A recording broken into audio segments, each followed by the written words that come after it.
As war continues to fracture the galaxy, planets become pawns in a dangerous chess game. One planet in peril is Naboo, where suffering and civil unrest threaten once friendly relations between the people on the surface and the underwater-dwelling Gungans. Rumors that the Gungans plan to aid the Separatists in an attack on Theed force Senator Padme Amidala home, accompanied by Jedi General Anakin Skywalker.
Once again, Bucketheads, Mavar Tigar.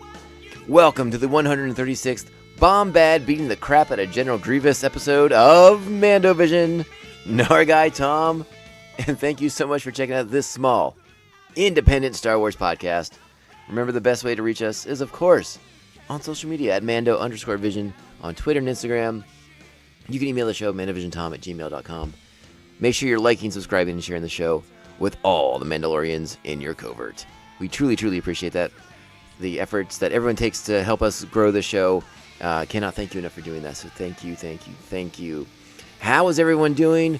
Welcome back to another exciting installment of Star Wars: The Clone Wars Rewatch Mondays. And I'm still not used to the pace that we are currently going at. It's so much slower than what we've been doing in the past. But based on let's see how this week goes, and we might be in a position to start moving a little bit faster as we head into season 2 of the Bad Batch and eventually the Kenobi series, right? So I will keep you posted, but maybe on Friday there'll be another episode of the show in your feed. Fingers crossed. Let's see what happens and see how things shake out. Before we get started on the show, there was a couple of little tidbits. There are things I'm sort of reluctant to even get into. A, because you'll know basically when I recorded this episode to compare to when you're hearing it, you'll be like, that was weeks ago. What are you talking about?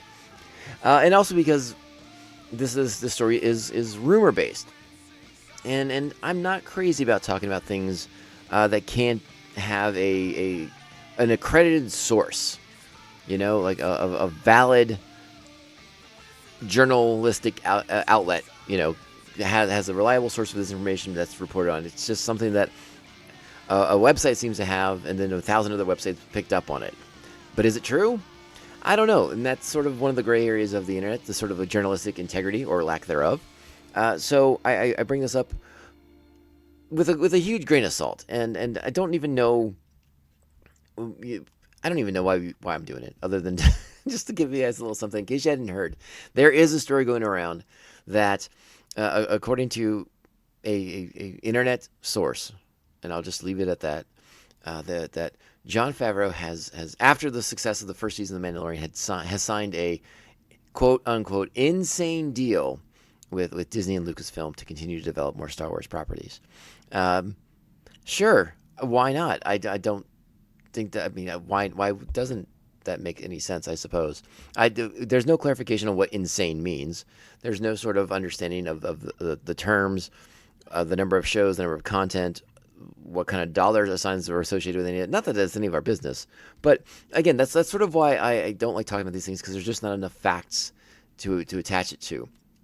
The thing I didn't like about this internet story was that it claimed that this is something that they came to a conclusion or a deal they struck with Favreau, again, after seeing the success of the first season of The Mandalorian and how it sort of became the premier series for Disney Plus, for the app, to get people to come to the streaming service.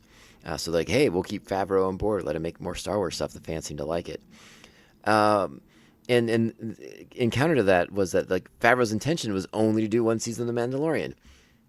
That doesn't sound right to me. I think that was the part of the story that I had the most questions about, because, I mean, yeah, I suppose he could have written the one season with the plans to leave and have it kind of be open-ended, but let someone else pick up the reins. But I think Favreau, as a storyteller, would have closed his story a little bit more succinctly instead of leaving it with Moff Gideon standing on top of his crashed TIE fighter with the Darksaber. It felt like a continuation was only natural.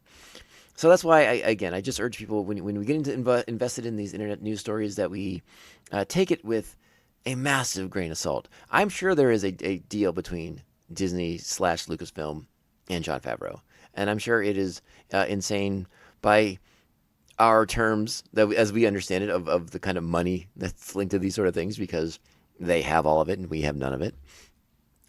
But it's just one of these stories that, again, sort of picked up out of nowhere. And I don't even know what we're talking about. Favreau's linked to a lot of the shows moving forward. He's, obviously The Mandalorian, if the Boba Fett continues, he's linked into that. There's long been rumored that he's going to have some sort of, he has a sort of secret project in development with Star Wars. We'll get our answers when the time comes. And, I know, again, we live in I bring this up a lot. We live in this society that wants to know all these things now. We can't just wait and be surprised and be rewarded for our patience. It's this kind of like now. Boba Fett ends. Now we want Kenobi. Give it to us. We're done with Boba Fett. It's over. And it's like, whoa, hey, deep breath. Let's savor what we got. Don't want to see some Star Wars fans at a buffet. I couldn't imagine it. They're just shoveling it, not enjoying the product. Now, granted, a buffet, I don't know how much that's worth savoring. Depends where you're at. Country buffet, I don't know. What's your favorite buffet out there? Tell me. Let me know on social media, and maybe we'll go check out a buffet together sometime. Probably not. Not going to do it. Not a buffet guy anymore. Did one in Atlantic City one time. Never again. Not happening. No dice. It's over. Sorry about that. Any buffet fans out there, buffet enthusiasts? Sorry, I'm not intending and trying to besmirch your preferred milieu of food consumption.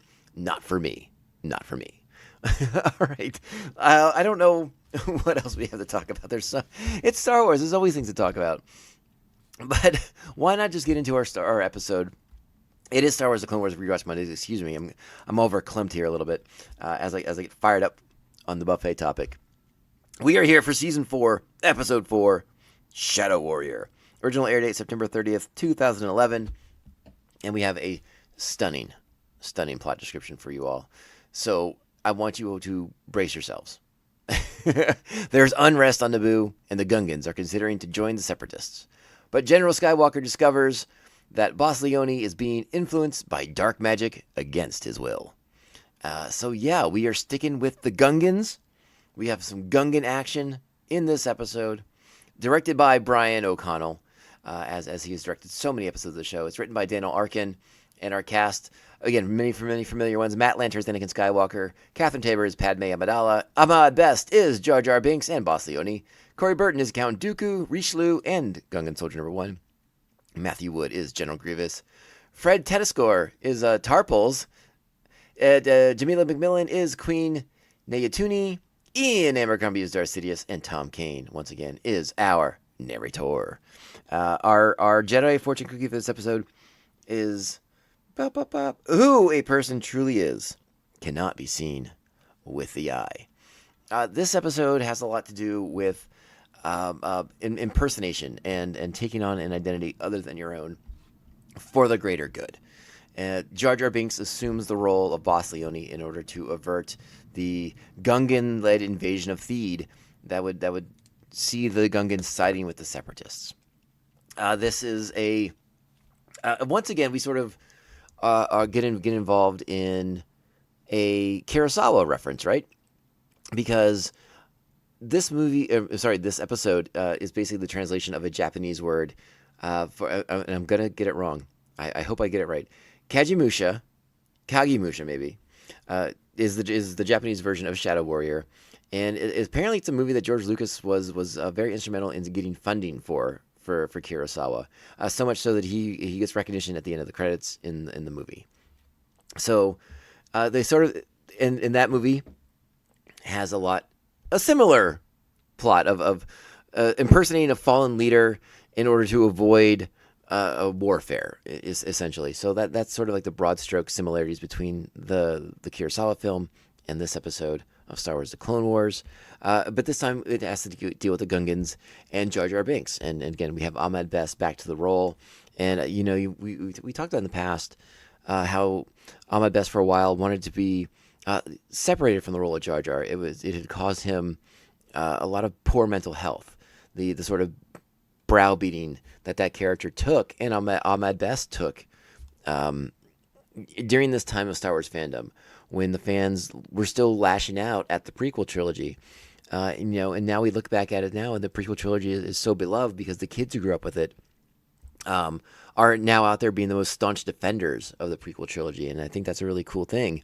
So Ahmed was involved early on in the Clone Wars. I think a few episodes in season 1, and then he stepped away. And I think there was a few other people who did Jar Jar's voice on and off. But Jar Jar, by and large, sort of faded to the background during seasons 2, 3, and 4, or seasons 2 and 3. Excuse me. Now Ahmed is back, and Jar Jar's kind of like being done correctly, right? Done according to his film origins, if you will. And I'm glad the fandom has come around on Jar Jar. The fandom has come around on Ahmed Best.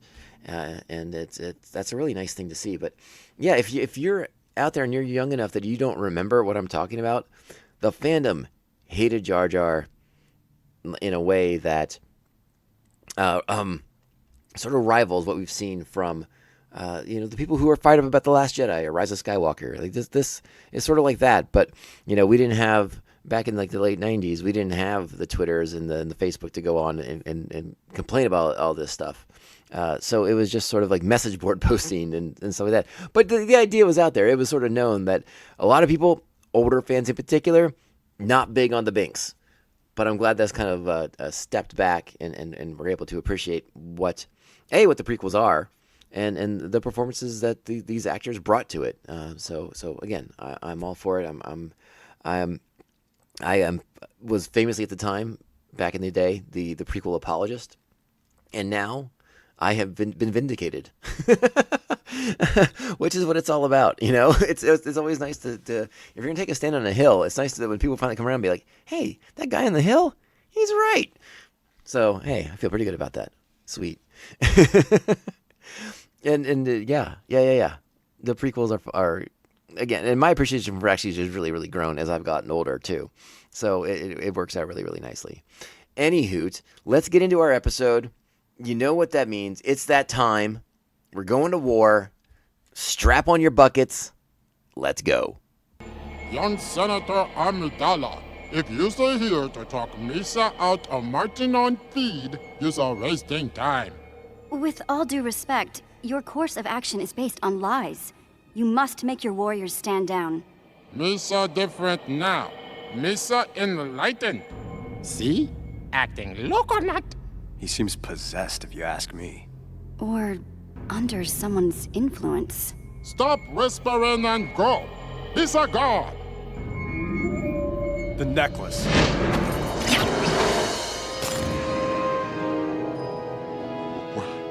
What's happening?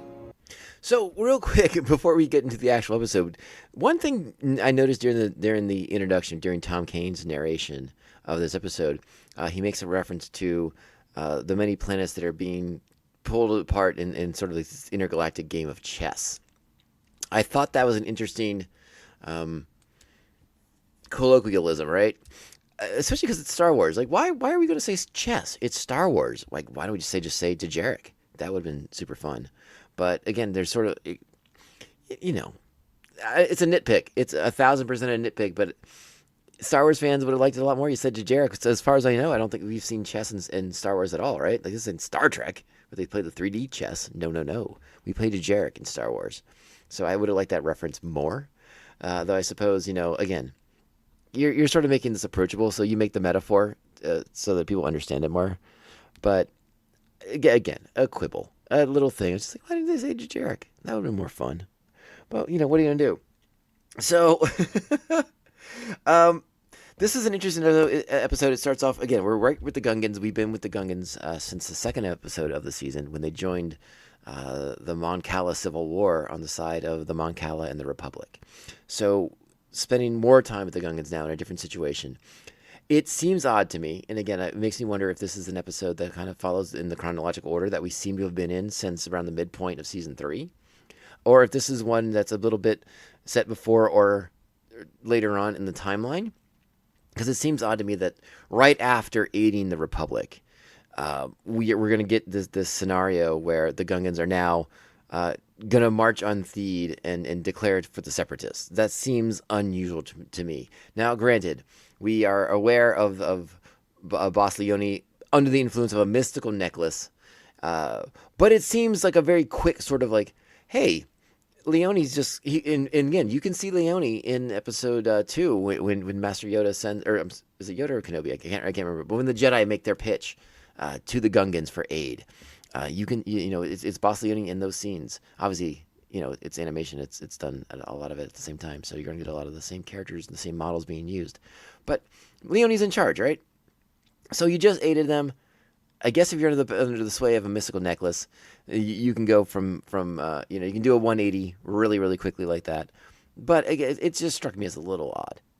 But it's so funny because, again, they focus on this necklace, and then very, very quickly, Anakin deduces that Leone is under the influence of this mystical necklace. So let's check in and get the information from Leone himself as to where he got this necklace. Who gave you this necklace, Your Majesty? Minister Richelieu. He's giving it to me. He's telling me it's make me Bombad leader. Very powerful. They say Richelieu know ancient Gungan mystical power. Mind over matter. But he's only use it for good. Until now, you mean? Boom. So, Richelieu, it's in case you, how do I phrase this without sound all right. So, Richelieu, it's definitely a callback to Alexander Dumas, the Three Musketeers, and Cardinal Richelieu, the villain of the Three Musketeers series, who's usurped the throne of France. Richelieu the Richelieu in this wants to sort of usurp the throne of the Gungans. He wants to sort of be viewed as the liberator of the Gungan people, as he stirs up these sort of like anti-Naboo sentiment amongst the people, as he is sort of galvanizing them for the Separatists on this invasion of Theed. Now, again, to go back to my canonical thing, perhaps Count Dooku, seeing what the Gungans can do in battle, it's like, hey, maybe we should get the Gungans on our side. They're a little bit more fearsome than I gave them credit for. But there's some interesting stuff with Dooku in this episode. I'm going to talk about it. But yeah, it seems like Richelieu is swayed by Count Dooku for the opportunity to, lead his people and keep his people free from the Separatists. It seems like Richelieu may be coming from a good place with this invasion of Theed. Maybe he thinks that it's inevitable that the Separatists and Count Dooku will come to Theed, and he's doing what he can for the Gungan people. But again, he's doing it he's going about it the way wrong way. Let's go ahead and play the conversation now between Richelieu and Count Dooku. Events stays proceeding as planned, Count. Very good. Misa able to persuade the officers to allow the Separatist army easy access into Naboo. You're doing the right thing for your people, Minister Lu. All right, fast forward a little bit. Here's the next sequence here as Leone comes to confront Richelieu. Why, Sir Boss Leone, what do Misa owe the pleasure? You tricked me, Richelieu. Misa don't. You used magical powers to manipulate Misa head thoughts. Misa never attacked the surface-dwelling brothers and sisters unless you clouded Misa head. You not thinking clearly, Bombad Leader. Where's the necklace Misa given you? It's destroyed. You not control me no more. You're mistaken, King Fu. Something's wrong. We better get up there. All right. So here's where I wanted to pause it because I wanted to ask the question. You know, Richelieu apparently a practitioner of ancient Gungan mystical arts. But is this in fact the Force? That's the question I want to ask you. Because it seems we have seen in many cultures and many other planets in Star Wars, there's cultures that have a belief system that seems mystical, like the Jedi. It seems to be powered by some kind of magic, like potions and talismans and jewels and necklaces and things like that. But we see those sort of artifacts with the Jedi and with the Sith as well. So is this a practitioner of the Force and of an ancient Jedi, an ancient Gungan methodology, right? Of ancient Gungan belief system that connects to the Force. That's what I sort of want to know. It seems like it is because Anakin's perception of something going on, some kind of imminent danger, he must feel the disturbance in the Force because the Force is being used in a harmful way. I'm curious if you agree with me on that, or am I reaching, or is this somehow separate? Again, we've seen far too many examples. You know, the Night Sisters of Dathomir being one of the more prevalent examples of a culture, of a society that is connected to the Force but has a very different way of using the Force. So I think that is a Force user, a Force-using Gungan. But what do you all think? Now, again, this confrontation, Anakin leads into the room. Richelieu will stab the Boss Leone, make his escape despite Anakin's hot pursuit, and we will find ourselves in the infirmary with Boss Leone unconscious in a medical coma, while he's recovering, and Anakin and Padme make a very interesting discovery. The Gungans are still gathered and poised to march on Theed. Boss Leone never got a chance to call off the invasion. And it's almost dusk. Jar Jar, you're a senator. You have to tell them to stand down. They'll listen to you. These Gungans are proud. With their mood at the moment, Misa the last person they listen to now. I don't believe it. The resemblance is remarkable. Who's that resemble what's up? You look just like Boss Leone. I didn't realize it until you put the crown on. This gives me an idea. Jar Jar, you must put on Leone's robes and keep that crown on. Oh, no. Misa can't do that. You have to if we're gonna convince the Gungan army to stand down. But they should never listen to Misa. Maybe not, but they will listen to Boss Leone. But Misa all don't look alike. So that's an interesting line to go out on, right? So is it only that Leone and Jar Jar look alike to humans? Is there a bit of a thing going on in this episode? Let's pretend that it's not the case. And that, again, we're paying homage to a Kurosawa film where mistaken identity and the assumption of an identity will lead to avoiding conflict. So again, it seems like I feel like it should be more of an ethical quandary for Anakin to sort of promote impersonating a leader. But again, he's doing it to de-escalate a situation that the leader originally didn't want to have happen anyways. So I think by and large, on the ethical standpoint, we're okay. But yeah, it seems like it's almost like the plot of some sort of a comedy movie. Like it reminds me of Dave. You remember Dave with Kevin Kline? He's impersonating the president because the president's like in a coma, but he was doing something. He was having like an affair on the side. It's a whole thing. But Sigourney Weaver. It's a movie. It's fun. Go check it out.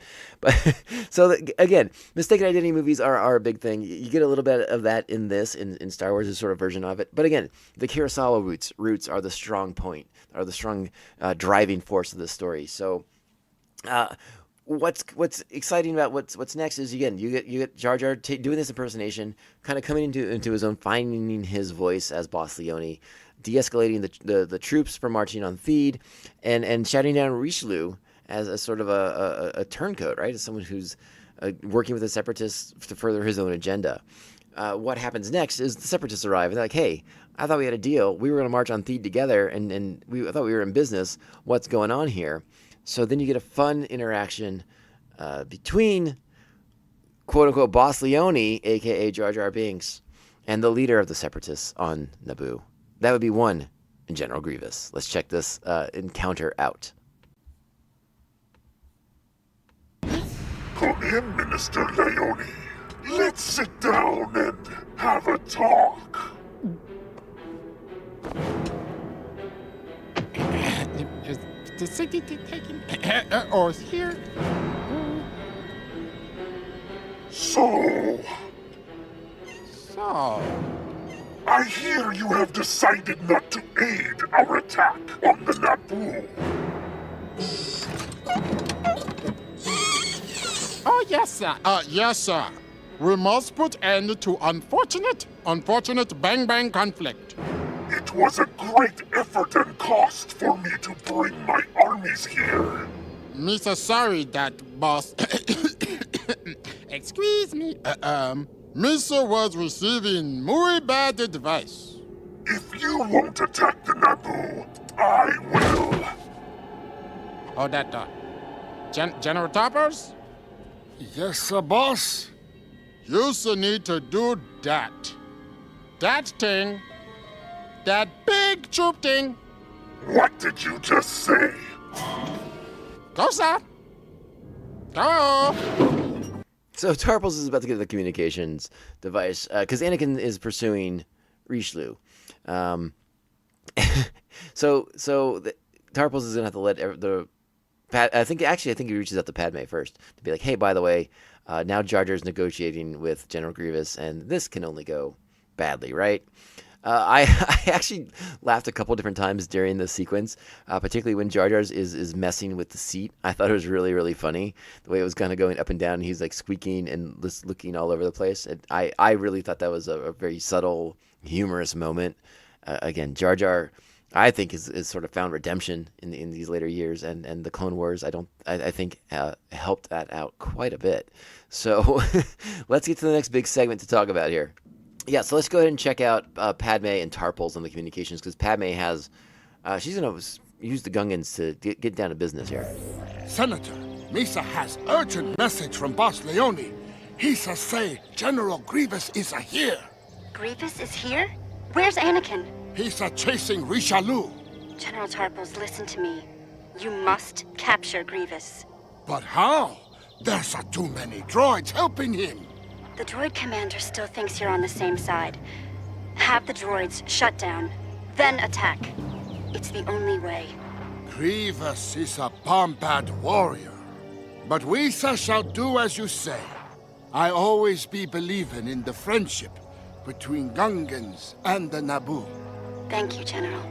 So we catch up with Anakin in pursuit of Richelieu. There's some separatist, some probe droids, aka later on Imperial probe droids, that destroy Anakin's speeder, causing him to pursue on foot. We get back to the ship between Leone, aka Jar Jar, in negotiations with Grievous, stalling for time, if you will, and eventually coming to the point where he will try to make an escape from this awful conversation that he seems to find himself in. And again, more humor in this than I think maybe he gets credit for. Parts of this make me chuckle. But this lures Grievous outside, right? And Tarpals, following the instructions of Padme, has shut down the droid army that's on the outside. And all these Gungans arrive on the scene to engage in battle against General Grievous as it begins to rain on Naboo. And I really like this sequence. If you haven't watched this episode in a little bit, this is a really good sequence. And it really shows, once again, the Gungans as really capable fighters, not just in the sea, but on land.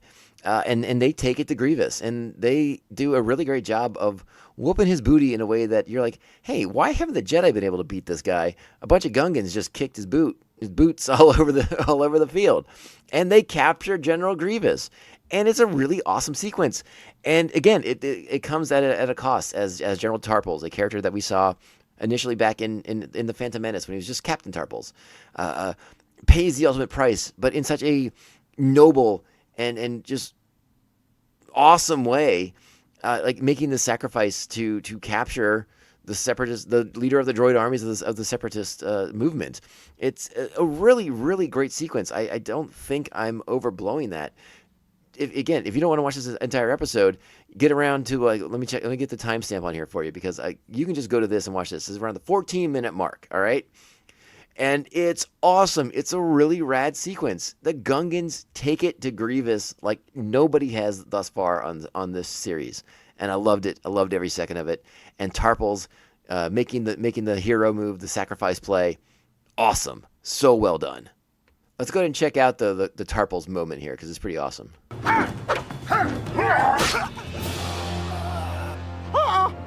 How does it feel to die? Not die. Sacrifice! Carter, now!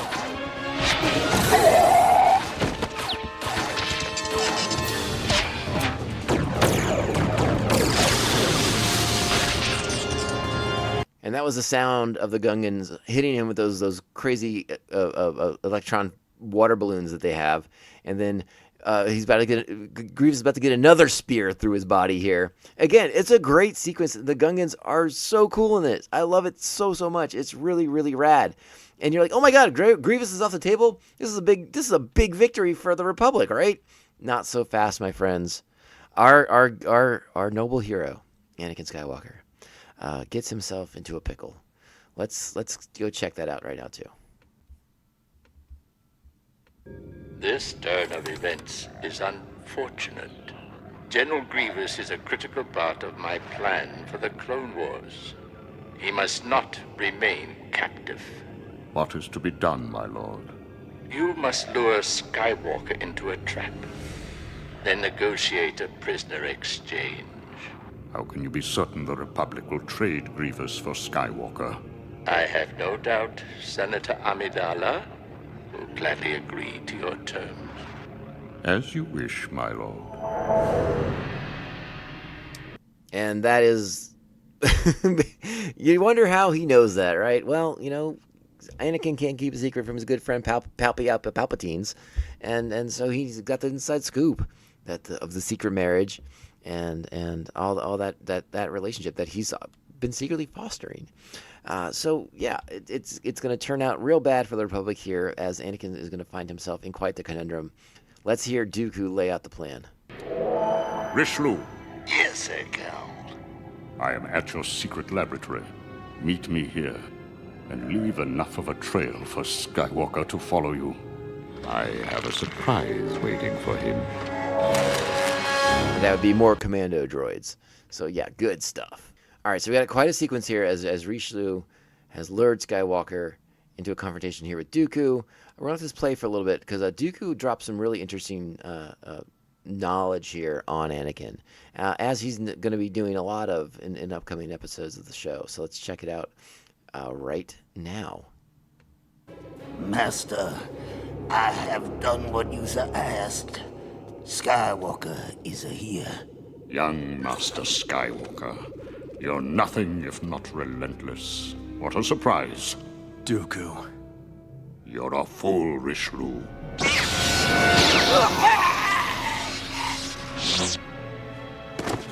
So yes, that was the sound of Richelieu being killed by Count Dooku.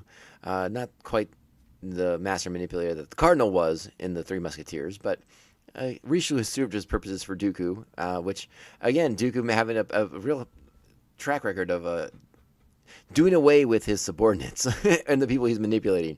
Maybe the Republic should be making these sort of things more public to dissuade people from joining up with the Separatists. Just a thought. Let's hear the rest of the sequence.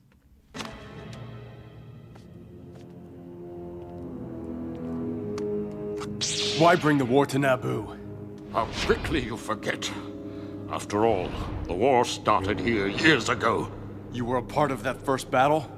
The Sith control everything. You just don't know it. See, there you go. Exciting stuff.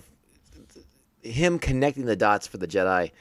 The shroud of the dark side over the Jedi, that they don't even perceive these connections. Now, again, you think that perhaps the Windu and Yoda and some of the Jedi Council have been sort of paying attention to these events since they were there at the time of it all. But as Yoda has told us, the cloud of the dark side really muddying up the Jedi perception of what's really going on with this war and how it's being manipulated and affected by the Sith. This is a great sequence here between Anakin and Count Dooku, a really good lightsaber battle. And once again, Anakin finds himself on the short side of the stick as he is going to be captured. Spoiler alert! I'm sorry to to ruin the suspense so quickly, but yes, Dooku defeats Anakin Skywalker once again in a battle and takes him prisoner, and issues the demands to Padme Amidala. Oh, and I should have mentioned that it's not just Count Dooku. I mean, there's a good amount of commando droids involved in the defeat and capture of Anakin. But let's hear Count Dooku make contact with Padme and break the bad news. Anakin. Senator Amidala, we meet again. I must regretfully inform you that young Skywalker has been detained. What have you done with Anakin? Now, Senator, let's not become emotional. What do you want, Dooku? I'm glad you asked. I could be persuaded to return Skywalker to you in exchange for General Grievous. I can't do that. I'm sorry. You soon will be. Stop! You cannot torture a prisoner. Torture? I don't know what you mean. I'll give you an hour to consider my proposition. I'm sure you will make the right choice. You have to trade with him. I can't, Jar Jar. With Grievous captured, we could win the war. But Padme, he's our friend. I know, Jar Jar. Misa think you have to deal. You should listen to Binks. He's right. So, yeah. I don't know what else to say about this. Morally, this, I suppose, is the right move, right? You know, you're saving a life. But I understand where Padme is coming from, because she would be saving a lot more lives if they keep Grievous, take him off the table, and there's no longer someone commanding, of his skill level, commanding the droid army. So that's sort of, you know, that age-old argument, you know, the lives of the many versus the lives of the one sort of scenario, right? So yeah, Padme's in a tough boat, and obviously she has a personal stake in this with Anakin. And yeah, she's gonna listen to her heart, if you will. And again, because we know the end of Grievous, we know that he can't be a prisoner for too long. He's gonna get back into the field, because we know who ultimately defeats and stops General Grievous once and for all, and that would be Master Obi-Wan Kenobi. So yes, the prisoner exchange is agreed to. We see Grievous brought out in all these restraints and all these sort of shackles and things like that, and a very weakened Anakin Skywalker is placed before them, and the exchange is made, and the droid army pulls out. They leave Naboo, and it's time to thank our heroes for their role in all these events. So let's close out the episode with this.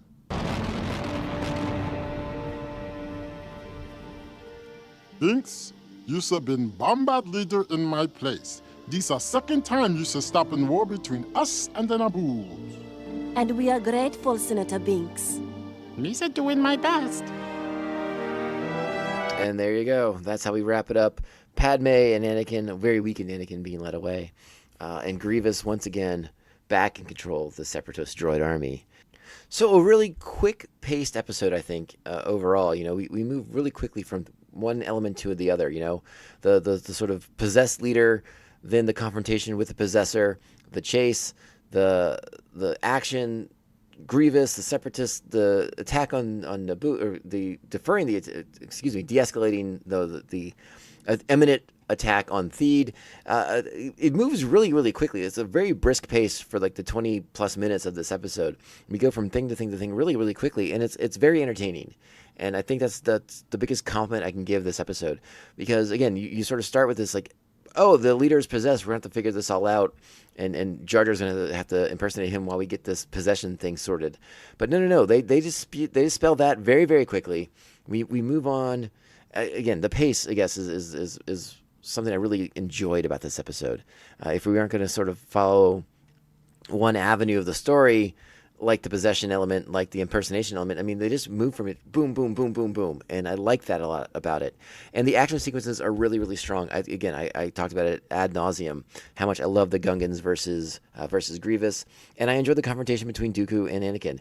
The speed with which their lightsaber conflict was engaged, And then the inclusion of the commando droids to sort of aid Dooku in a very Scythian sort of way in defeating Anakin, so he could capture him and get Grievous back, knowing that if a failure to do so would very much upset Darth Sidious, and Dooku not prepared to disappoint Darth Sidious once again.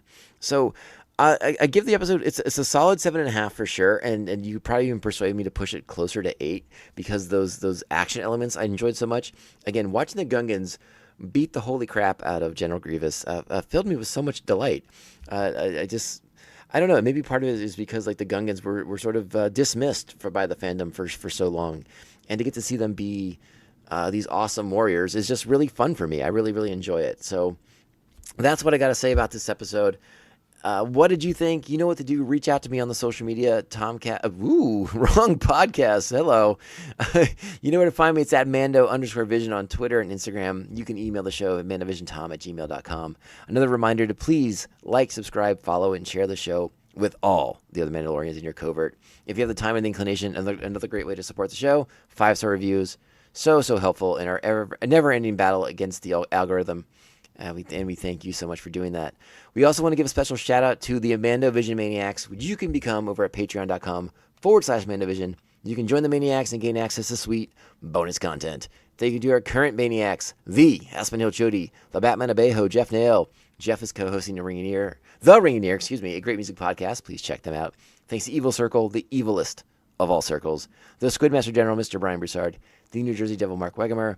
Our very own Joker and Harley Quinn, Brian and Krista, of Pariah Brewing Company here in San Diego and Baltimore, Maryland. The Beer Hop Brigadier General, Jesus Beer Hops, the Silent Assassin, he who should not be named, and Syndicate Ram, co-host of Come On, It's Still Good. Thank you all so much for being Maniacs. Hope you're enjoying that Peacemaker episode. I know it's a doozy, 2.5-ish hours of insane conversation and content. But I really enjoyed recording it, so I hope you liked it. All right, let's get out of here. We're going to be back maybe sooner than expected, but at the very least, we'll be back on Monday, okay? So do that thing where you take care of each other, you be good, you be awesome, be great Star Wars fans, support other Star Wars fans, and generally just be a rad person. To quote Bill and Ted, be excellent to each other, and they will be excellent back to you. So let's get out of here. You know how this podcast ends. It only ends one way. This is the way. This is the way. This is the way. This is the way.